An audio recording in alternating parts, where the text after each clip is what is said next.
Hell in a Cell 2017 is just in the books, and Hell in a Cell, I would actually say that my passion for professional wrestling over the last couple of months, as you guys know, hasn't been the best.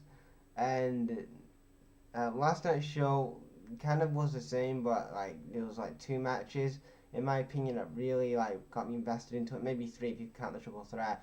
But apart from that, this show was like the other card was like for most of it. It was just what it was. Like I liked the Usos versus New Day match. That was a real good match. I liked the pre-show match. I liked the triple threat match. That was really good, and I liked the main event. But the rest of the card just went to me. I didn't care for it too much. So we open up Hell in a Cell with Shelton Benjamin and Chad Gable versus the Hype Bros. Like I said, the Hype Bros lost this match, and also they're going to tease them breaking up more now because also there was some miscommunication in the match. Shelton Benjamin and Chad Gable get the win. Then we have Ty, Ty Dillinger talking to Daniel Bryan, and he's saying that he should be added to the triple threat, he should be added to the Baron Corbin and AJ Styles match, which I agree with because I think for weeks, he should have been added for, and they could have built a bigger storyline for that. They could have added more time for this storyline, and he added Ty Dillinger to the match.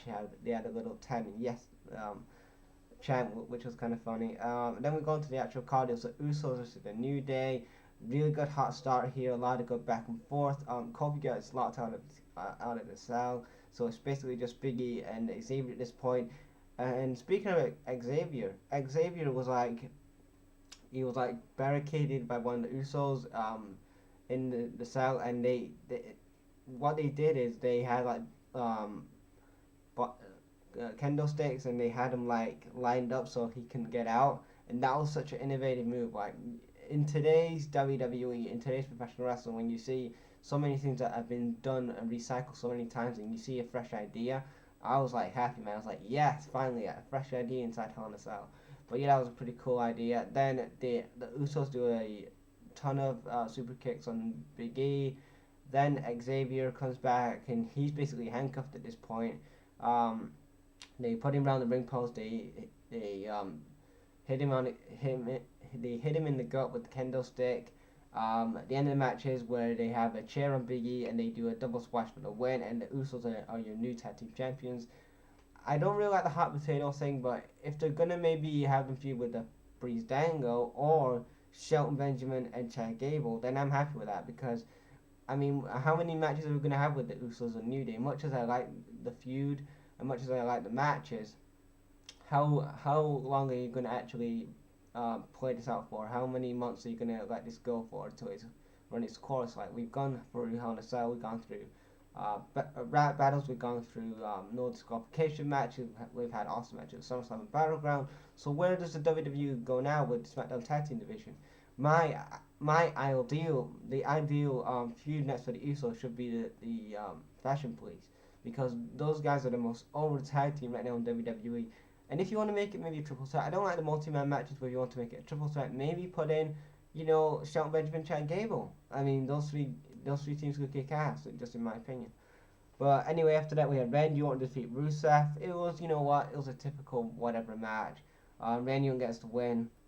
At this point, I don't care for Randy Orton or Rusev. So, I mean, Randy Orton wants to go over to Raw. I mean, if this happens, if Randy Orton goes over to Raw, then I want to see SmackDown get a big name back. Because if they just have Randy Orton on Raw and SmackDown doesn't get nobody, then you can tell that this brand split is just garbage anyway. And if I was going to trade somebody, it would have to be two people, either Finn Balor or I was gonna say John Cena, Samoa Joe. Like Samoa Joe or Finn Balor has to go over to SmackDown because those guys right now, I don't see them. I know Balor's gonna be in the feud with Brock Lesnar, and I mean, what's Joe gonna do when he comes back? I mean, I think he's gonna have you with Braun Strowman or maybe Roman Reigns again. I don't want to see a Roman Reigns Samoa Joe feud again, but like I said, I think Joe should go to SmackDown and him and AJ should feud maybe now and or I don't know, maybe Samoa Joe and Bobby Roode could feud, or I don't know. Then you could do a lot with Samoa Joe. And then after that we had Baron Corbin versus AJ Styles versus Ty Dillinger for the US title. AJ was defending. This was a really good match here. I really enjoyed it. We all knew that Ty Dillinger was going to be the guy to eat the pin. He was going to be the guy that was going to eat the pin and also take the fall to maybe Baron Corbin or an AJ Styles. And I thought in my predictions that AJ was going to retain, but Baron Corbin is your new United States champion. We did have a good counter between AJ Styles and Ty Dillinger into the Styles Clash and the Calf Killer. Really good counter there. Yeah, and then the end of the match is where AJ goes for a 450 splash on Ty Dillinger, hits that, and then Baron Corbin throws AJ out of the ring, and then Baron Corbin picks up the win, and Baron Corbin is your new US champion, his first championship in WWE. So yeah, even though I said he was dead in the water and AJ should have won this match, I'm actually happy that Baron Corbin's at least getting a run with a belt in WWE. It's not a WWE championship, it's not a big championship, but at least he's holding a championship in WWE, and they're not really jobbing him out. They're not jobbing out Baron Corbin, or they're not having those stupid gimmicks like they did with Damien Sandow a couple years ago. But anyway, I digress. For AJ Styles, I think at this point I would put AJ back in the main event scene because he's the MVP of that company, and having feud with either Bobby Roode, turn Roode heel and have AJ feud with him, or have Nakamura and AJ going into the Royal Rumble. Or if you want to have Orton heel, if you keep Orton on SmackDown, have Randy Orton as a heel and AJ as a face, if you want to have that going into the Royal Rumble, possibly WrestleMania. But yeah, AJ needs to get back to the main event scene. After that, we had Natalya versus Charlotte Flair for the women's title. Natalya wins by DQ. Well, actually, Charlotte wins by DQ because Natalya gets disqualified. I see this feud continuing on. Then we have Jinder versus Shinsuke Nakamura again. And Jinder retains. Again. Clean. Again.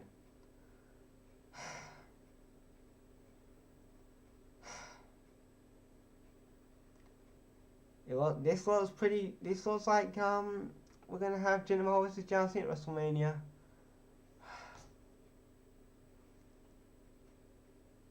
Isn't that fun? Anyway, the match was what it was. These guys have no chemistry at all. I feel sorry for Nakamura having to actually get a match together with Jinder Mahal. I'm not the biggest Jinder Mahal fan. Like, he's a decent wrestler, but he's no main event guy at all. He's not even on a JBL level. He's just, I don't know, he's just mid-carder for life. I don't care for the guy. I mean, he would have been a decent United States champion, but WWE champion? Hell no. Do you think Jinder Mahal is a main event worthy guy? Next, we'll be having Kurt Hawkins as your WWE champion. I mean, anything's possible, right? If Jinder Mahal can be WWE champion, who was a jobber to no main eventer, Kurt Hawkins could be, right? I mean, face the facts. Shout out to Kurt Hawkins. But yeah, that match was garbage. After that we had Bobby Roode versus Dolph Ziggler. Bobby Roode wins with the roll up. It looks like they're going to continue this feud again. I don't know why. Bobby Roode just got the win anyway.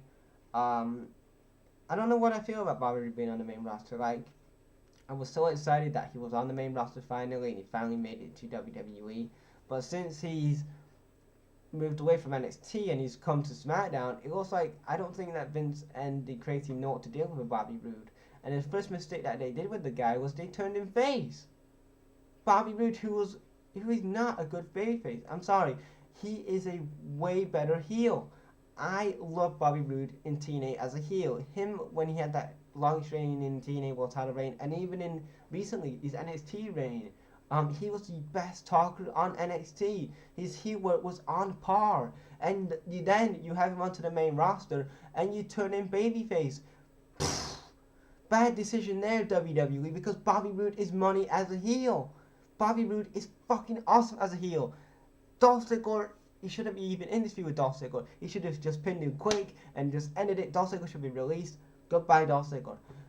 Anyway, Bobby Roode got the win, and I was happy with it anyway. Looks like they're going to continue it into Starrcade, that pay-per-view, that house show they're going to do next, and maybe Survivor Series. I mean, do they have to drag it out that long? Probably they will, but I don't want to see them do that. And then after that we had the main event, the real main event for the show. The only match I was excited for really, and it was Kevin Owens versus Shane McMahon. These guys had a really awesome match. These guys have some really good chemistry together. They brawl up to the ramp, then they get back into the cell. They have a bit of fighting in the cell. There was one part in the match where Shane and Kevin Owens were Shane was leaned on the stairs, and there's one point I think where KO's gonna punch him, and he smiles on camera like that'll be on Botchamania. But after that, they brawl on the outside. They tease a ton of times that Shane or KO's gonna be falling off the top of the cell. They actually do a couple of powerbomb moves on the cell door, on the top of the cell door, and I thought that maybe they was gonna let it break or something, but it didn't break. Then KO and Shane are brawling on the climbing down, and then KO lands on the commentary table. Then Shane climbs up onto the cell, and then he does his crazy shit because he's Shane McMahon, and he misses. Sami Zayn helps Kevin Owens, and Sami Zayn turns heel, helps his former tag team partner Kevin Owens, and Kevin Owens wins the match. And I was thinking maybe Shane was gonna win this match because I heard rumors that if Shane was gonna win this match, then he could say, "Oh, well, I won this match, Kevin Owens. I don't want you on my show anymore. I want you to go to Raw." Or maybe Kevin Owens like, "I'm tired of this. I'm tired of getting overlooked by McMahon, and I want to be traded over to Raw." And then obviously they would maybe get a bigger name going that way to SmackDown. But KO won the match. But it looks like maybe they're gonna have a Survivor Series match between Team McMahon versus Team KO at Survivor Series, which I think is going to be really good. What do you guys think about this whole Sami Zayn heel turn? That came out of nowhere. I didn't think that at all. I thought going into this match that maybe Shane was going to win. Maybe Sami Zayn was going to screw Kevin Owens out of it. But I didn't know that Sami Zayn was actually going to help Kevin Owens, which was really a surprise there. But what do you guys think about this whole Sami Zayn heel turn? And what do you guys think about this Hell in a Cell pay-per-view? I'll leave your thoughts down below, and I'll check you later.